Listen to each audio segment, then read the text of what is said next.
విశాఖలో రుషికొండపై సముద్రానికి అభిముఖంగా గత సీఎం జగన్ నిర్మించిన ప్యాలెస్ ను ఏం చేయాలనే దానిపై ఏపీ ప్రభుత్వం ఏ నిర్ణయమో తీసుకోలేకపోతోంది. పర్యాటక శాఖకు చెందిన హరిత రిసార్ట్స్ ను కూలగొట్టి గత ప్రభుత్వం 9.8 ఎకరాల్లో 452 కోట్లతో రాజభవన్ నిర్మించింది. పర్యాటకుల కోసం నిర్మిస్తున్నామని చివరి వరకు మాయమాటలు చెప్పి ఎన్నికలు ఇంకో 2 నెలల్లో ఉన్నాయనగా దానిని సీఎం క్యాంపు కార్యాలయంగా ఉపయోగిస్తామని అప్పటి పర్యాటక శాఖ మంత్రి రోజా ప్రకటించారు. ఎంతో ముచ్చటపడి నిర్మించుకున్న ఆ భవనంలోకి అడుగు పెట్టకుండానే జగన్ అధికారం కోల్పోయారు. అప్పటి వరకు ఎవరిని ఆ భవనం వైపు కన్నెత్తి కూడా చూడనీయలేదు. జనసేన అధినేత పవన్ 2 సార్లు రుషికొండ వెళ్లి వెనక్కి వచ్చేశారు. సిపిఐ సీనియర్ నేత నారాయణ కోర్టు ఉత్తర్వులతో లోపలికి వెళ్లి చూడగలిగారు. కూటమి విజయం సాధించాక భీమిలి ఎమ్మెల్యే గంటా శ్రీనివాసరావు మీడియాతో వెళ్లి ఆ భవనం చూశారు. ఆ తర్వాత సీఎం చంద్రబాబు, ఉప ముఖ్యమంత్రి పవన్ కళ్యాణ్ భవనాన్ని పరిశీలించారు.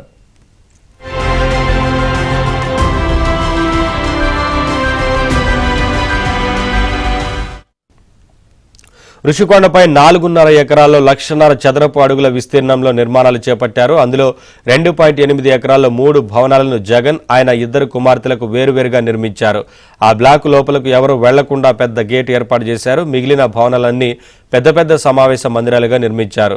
ఎక్కడా గదులు లేవు. వాటిని ఎలా ఉపయోగించుకోవాలనే దానిపై అభిప్రాయాలు తీసుకుంటామని ప్రభుత్వం ప్రకటించింది.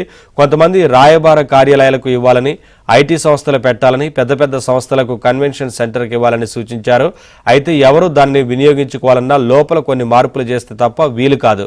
అలా పనులు చేపట్టాలంటే వాటికి 50 కోట్ల నుంచి 60 కోట్ల వరకు వెచ్చించాల్సి ఉంటుందని చెబుతున్నారు.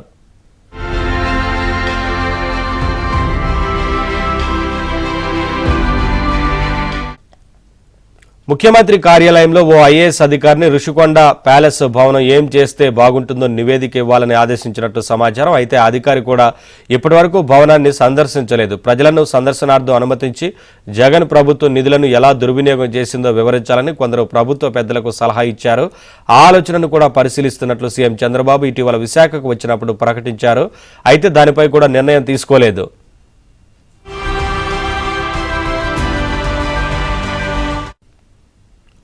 పర్యాటక శాఖ మంత్రి కందుల దుర్గేష్ 2 రోజుల క్రితం రుషికొండ బ్లూ ఫ్లాగ్ బీచ్ను సందర్శించారు. విశాఖకు వచ్చే పర్యాటకులకు ఆ భవనాన్ని చూపించే ఆలోచన ఉందని ఆయన ప్రకటించారు. జగన్ తప్పు చేశారనే భావనతో దానిని అందరికీ చూపించాలని ప్రభుత్వ పెద్దలు భావిస్తున్నారు. కానీ అది చూసి ఎంత పెద్ద భవనం నిర్మించాడో జగన్ అనే అభిప్రాయాలు కూడా వ్యక్తమయ్యే అవకాశం లేకపోలేదని కొందరు అంటున్నారు.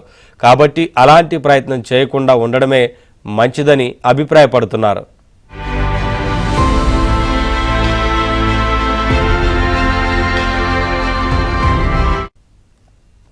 విశాఖలో భారీ సమావేశాలు జరుగుతున్నాయి. భవిష్యత్తులో ఇంకా అనేకం జరుగుతాయి. అటువంటి వాటిని స్టార్ హోటళ్లలో నిర్వహించి కోట్ల రూపాయల బిల్లులు చెల్లించడం కంటే ఈ భవనాన్ని ఉపయోగించుకుంటే బాగుంటుందనే అభిప్రాయం వ్యక్తమవుతోంది.